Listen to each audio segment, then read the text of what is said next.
आज आपण बनवणार आहोत पनीर पुलाव। त्याच्यासाठी मी इथे 2 चमचे साजूक तूप घेतलेला आहे। कढईमध्ये 2 टेबलस्पून घेतलेला आहे।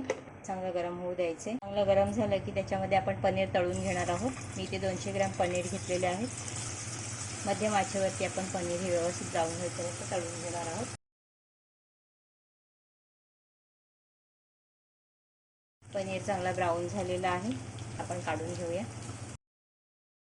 आपण टाकणार आहोत काजू। तर इथे मी 10 ते 12 काजू घेतलेले आहेत। ते पण साधारण ब्राऊन होईस्तोवर आपण तळून घेणार आहोत। काजू हे लगेचच ब्राऊन होतात, मंद आचेवर तळून घ्यायचे आहे। काजू आपले छान तळून झालेले आहेत, काढून घेते। पनीरच्या डिशमध्ये काढून घेते। आता 1 छोटा चमचा जिरं, त्यात आपण टाकणार 2 तेजपत्ता, 1 दालचिनी, काळी वेलची, 1 चक्री फूल, 4 लवंगा, 7 ते 8 काळी मिरी, अर्धा चमचा जिरं। आपण टाकणार आहोत 3 हिरव्या मिरच्या, व्यवस्थित मिक्स करून घ्यायचं आहे। त्यात आपण 1 कांदा टाकणार आहोत। मध्यम आकाराचा कांदा मी बारीक चिरून घेतलेला आहे। मऊ होईस्तोवर त्याला मध्यम आचेवरती तळून घ्यायचं आहे।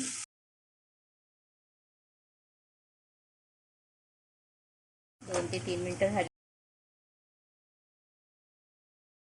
आहे। कांदा छान मऊ झालेला आहे। पण त्याच्यामध्ये टाकणार आहोत 1 टेबलस्पून आलं लसूणची पेस्ट। व्यवस्थित मिक्स करून घ्यायची आहे। त्याचा कच्चा वास जाईपर्यंत त्याला मध्यम आचेवरती कांद्याबरोबरच व्यवस्थित भाजून घ्यायचे आहे।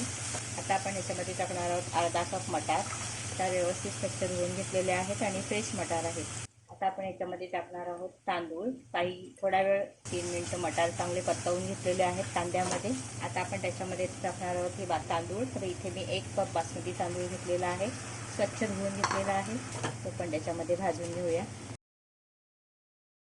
काही सेकंद व्यवस्थित परतून घेतल्यानंतर आपण त्याच्यामध्ये टाकणार आहोत पाणी। तर इथे मी 1 कप तांदूळ घेतलेले आहेत। याच कपाच्या मापाने मी इथे 1.5 कप पाणी वापरते। आता हा संपूर्ण तांदूळ व्यवस्थित मंद आचेवरती शिजवून घ्यायचा आहे।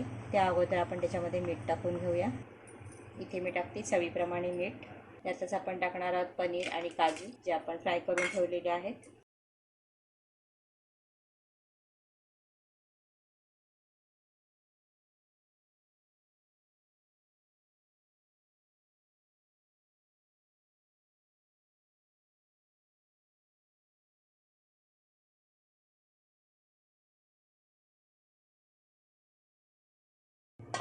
15 मिनिटं झालेली आहेत। मंद आचेवरती आपण शिजवून घेतलेला आहे। पाहूया, तो सुवास येतोय। खरंच तुम्ही नक्की ट्राय करा, छानच झालेला आहे।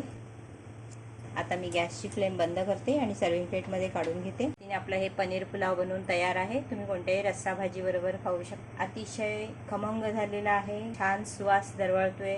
तर तुम्ही ही रेसिपी नक्की ट्राय करा। आवडल्यास व्हिडिओ खाली लाईक करा, नेहमीप्रमाणे कमेंट करायला विसरू नका। धन्यवाद।